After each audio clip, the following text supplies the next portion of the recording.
It's a little girl, and she stood up and she had no arms. Blood was all over her little, whatever she had on, and she was just crying, turning around in circles. When I opened up my eyes, my foot was standing inside one of my, a man's body that had been blown to pieces. We lost 58,000 men. I was in the United States Marine Corps. I was in Vietnam. I joined the Marine Corps. They were the best. Have you ever thought that America has become insensitive? That we have become numb to the pain and hardship of others? Well, I think it's easy today for us to walk down the street, see somebody lying in the street and just walk over them, around them, ignore them, don't look at them. They're not even there. Well, sometimes we forget. Behind every face, there is a story. These are the stories of veterans, men and women who have risked their lives for our country. These are the stories of homeless vets. In '84, I went homeless. You know, and I ended up sleeping on somebody's couch. I've been homeless several times. You don't share it.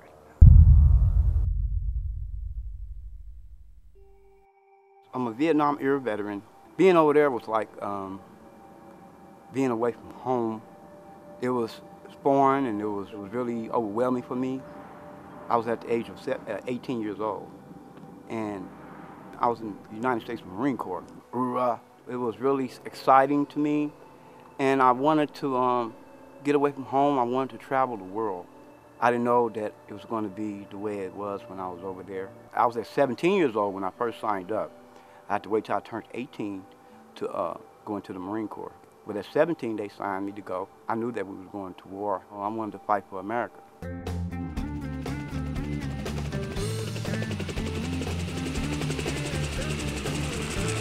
When I went to Nam, I saw a lot of fighting and a lot of killing over there.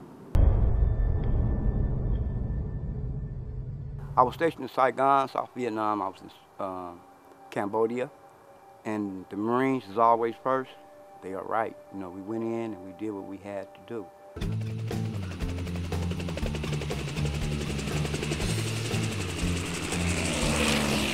We had to secure the ambassador over there.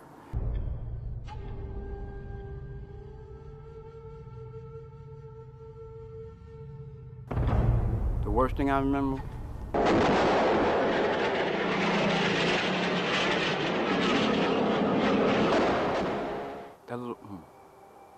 the little girl was so little. She was, to me, she was around at least about 7 or 8 years old.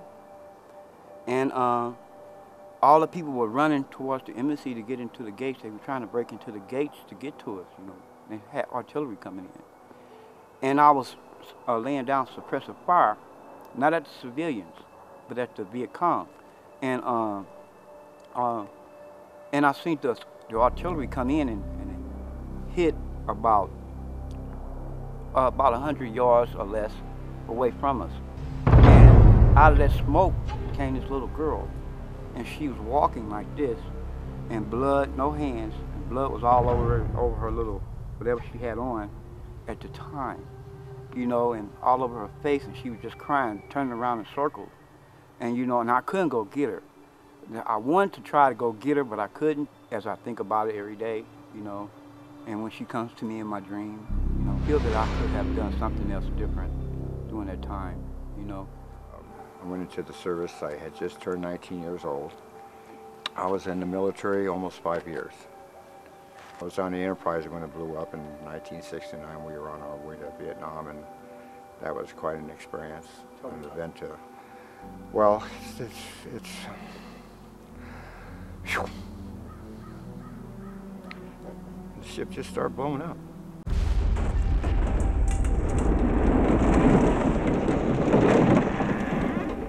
We had docked, and when I opened up my eyes, my foot was standing inside one of my, a man's body that had been blown to pieces.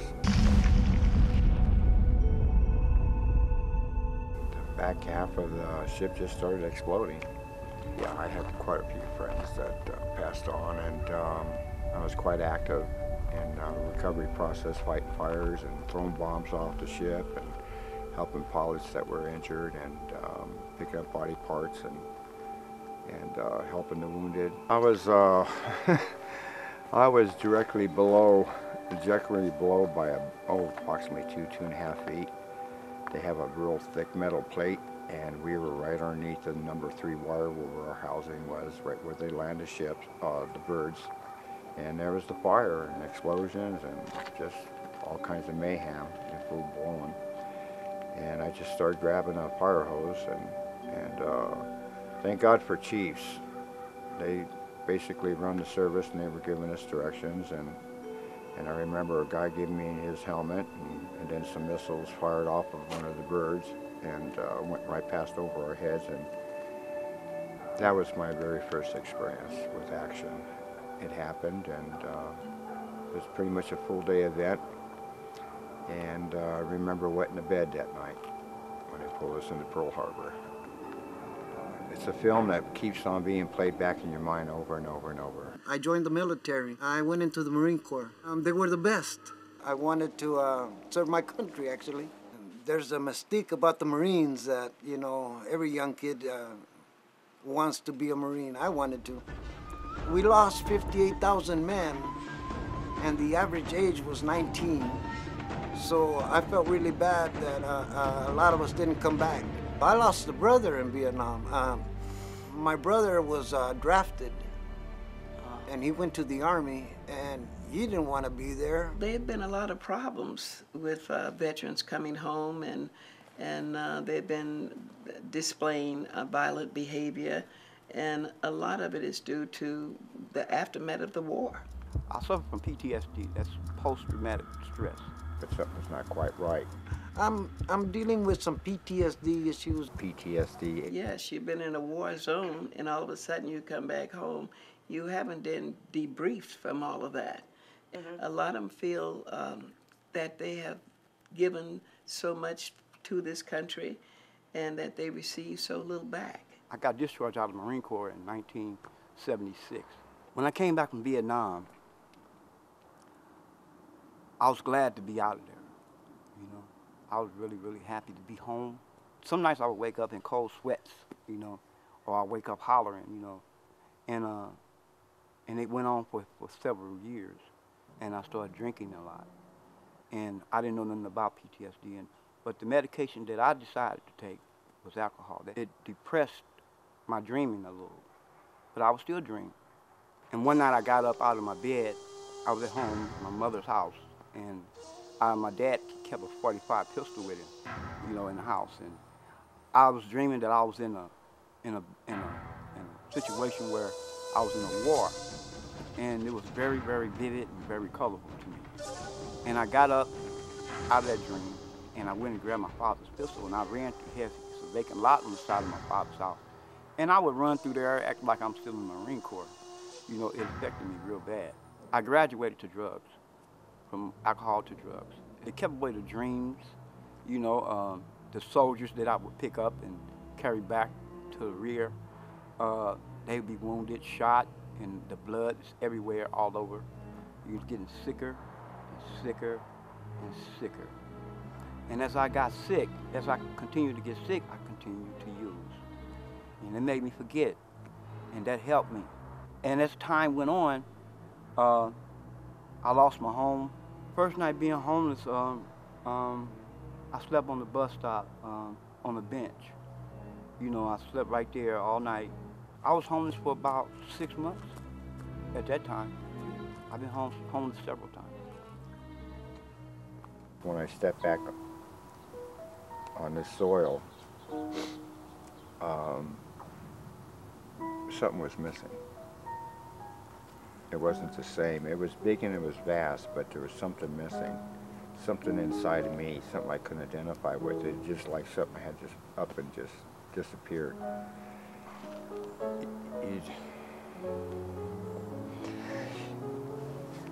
You don't share it, you know. And to be honest with you, a lot of us service guys, we didn't want to talk about it. You know, we just didn't, when we came home from Vietnam, it wasn't a story to be shared with the public because nobody was happy to see us home. Nobody says, hey, thank you for what you did.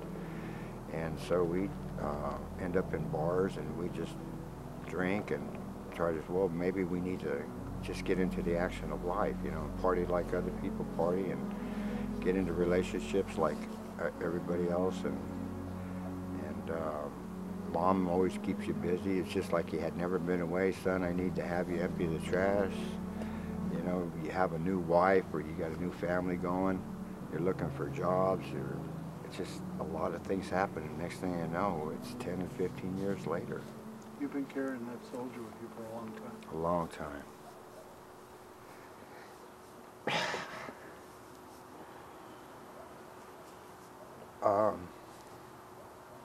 Carry a lot of shame.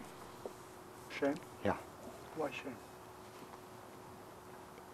When you're young, you want to be the best you can be. And you're strong, you're healthy, you have friends, people that like you, people that love you. And they start falling to the wayside. And you start making mistakes, making bad decisions. And meaning well.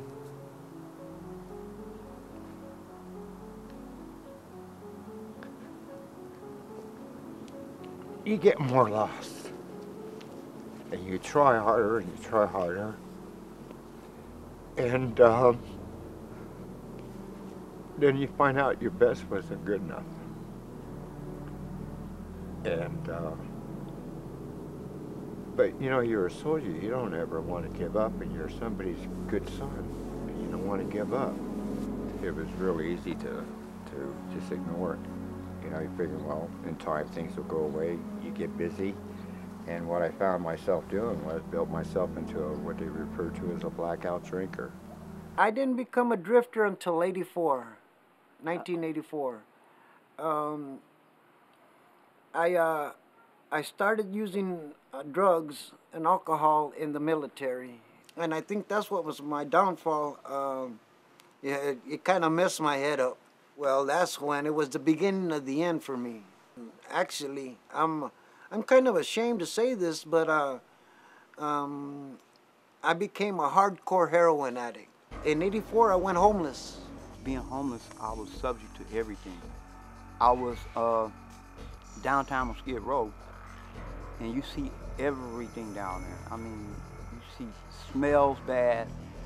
You see a lot of people with diseases and a lot of people eating out of trash cans, and I mean, and a lot of people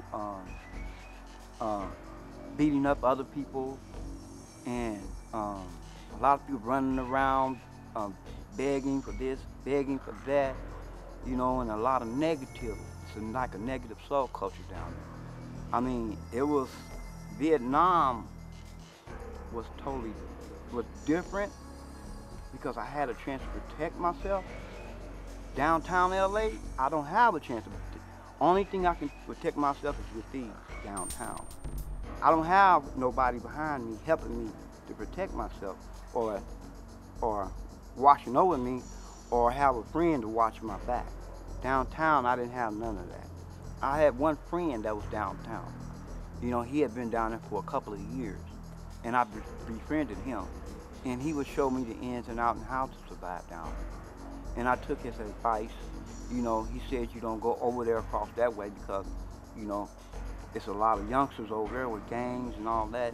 So I would follow him everywhere he went. His name was Larry. And Larry was the type that would, he would show me how to go get something to eat. He would show me how to come back. We had a little area that me and him stayed in. And that's how I survived. I survived with another guy, with someone else, showing me how to survive. Because I didn't know, I had never been that homeless before in my life. And one day I was downtown Los Angeles. I was on Skid Row. I was homeless, didn't have nowhere to go. I was sleeping in an alley on a cardboard box. And the rats would run by me and stuff. And sometimes I would jump over in the dumpster where the trash is, and I would sleep inside the trash can just to keep the rats from trying to bite me. I roamed Florence and Broadway, downtown, and Skid Row. I mean, I didn't even care to live anymore, you know, but I didn't know. I was just lost in the drug scene, and I didn't care. Heroin for me was like very hard to quit. And I've had brief periods where I've stopped, but I haven't been able to stay off. I've been a heroin addict for 33 years now. I mean, I'm just tired. It's really been a negative life. I used to just roam up and down and find me an alleyway and go to sleep when I could. For me, that was harder than prison. You know, I did do a stretch in prison there for burglaries to support my habit. I wanted to buy a house. I wanted to have a functioning family. I wanted to have kids. And but when I came home from Nam, there was something that told me I knew I was never going to have a house. You know, and I ended up sleeping on somebody's couch or somebody's floor or a motel room. You know, and I'd work maintenance. You know, and it was all temporary, just for many, many years. I haven't saw my daughters, but we talk now because they know what I'm doing with my life today. My daughter Lakeisha, that's my first one. She was the oldest of all of my children, and that was special for me. And I loved that because then I said I got a little baby girl in this world, you know, and I cherish that. That's one of the brightest moments of my life. Was my firstborn daughter. I have 3 children, 2 beautiful daughters and a healthy, handsome son. 2 of them I haven't seen I haven't seen my son since he was 1, and I haven't seen my daughter since she was 3. I had a little girl, and that was the greatest moment of my life. I had a little girl, and this other little girl that I saw in Vietnam, you know, I can say she's part of me too, because she never leaves. She never leaves, and my daughter, she's always with me. The problems is getting worse, not better. A lot of them, after they came home from the service, they had problems with emotional problems and problems with alcohol and drug abuse. And 30% of our clients are veterans now. Most of them, after they have been deployed and they come home with many different problem areas of their life. And some of them fall through the cracks and end up on the streets. Some families bring them to us for help. One day I was out there begging for money and trying to get me something to eat, because I was eating out of trash cans as it was, and that was really terrible for me. And this guy from the VA, he was standing at the bus stop, and I asked him for $1. He gave me $1, and he told me, "Look, man, are you a veteran?" I said, "Yes, I am." He said, "You want some help?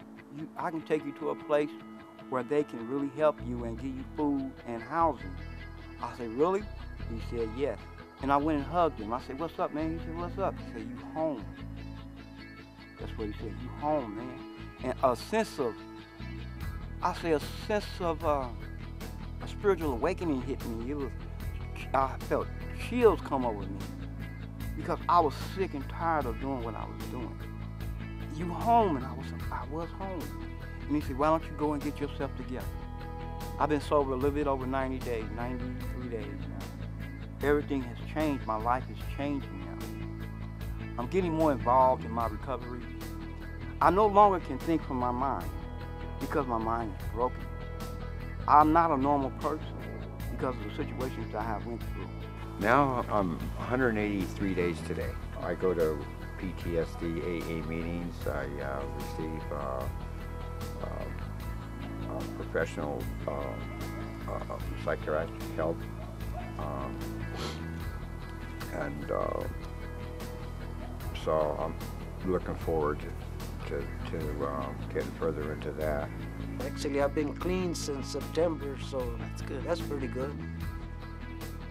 And then I pray for my enemies, believe it or not, and then I ask for help on a daily basis to be a better person today. Currently, I'm very hopeful. I couldn't say that 4 months ago. I'm trying not to be angry no more. There was a lot of anger and bitterness in me, and I'm learning that a lot of it wasn't my fault. There's very little being done for the average veteran that come home. Very little, and we've let them down. So I just appreciate everything that's being done now to recognize the need for creating better facilities, better hospitalization, better medical service, better services for the family, better employment opportunities. They should be reinstated to the jobs they left, but the jobs are no longer there when they're back, and due to the downsizing. And you know, a lot of them have lost the professions that they had when they went to war. They come home now and they've lost that initiative they had when they first went out to war. It's changed. We find a lot of our veterans that are very depressed. They give up hope. When you lose hope, you know, you lose the will to care. And that's what put them on the street, that they feel that they have given so much to our country and that the country don't care, so they lose the will to care, and then they lose the will to live. I'd like to see the service set up an exiting program, a debriefing program for every individual. If we could set up something for these guys, and then get us old guys, us old veterans, you know, and have them, you know, have us volunteer our services. There should be a transitional phase in there where they transition you from the military to civilian life. Unfortunately, there isn't. Before we come home, have things already in place for us and let us know that those things was there, then that would have been a big help. These mental situations is not given the services that they need. I mean, our veterans is coming home. They come home now and they from shock, and they are not given immediate debriefing or treatment that they need. It need to be for every veteran when they come home. They should be given debriefing and being assessed for what will be the needs that they're going home. Are they going home to a job? Are they going home to a family? Are they going home where their needs can be met? Yeah. You know, before we just, you know, welcome home and we glad to see them, and that ends. You suffering from PTSD like I do, get help. Ask for help. You know, don't take no for an answer. If something's wrong with you, there is people that do care and want to help. For us older guys, as long as we're allowed to try to help them out, that would make a difference. I think it'd make a tremendous difference. Pain is a part of life, but misery is optional.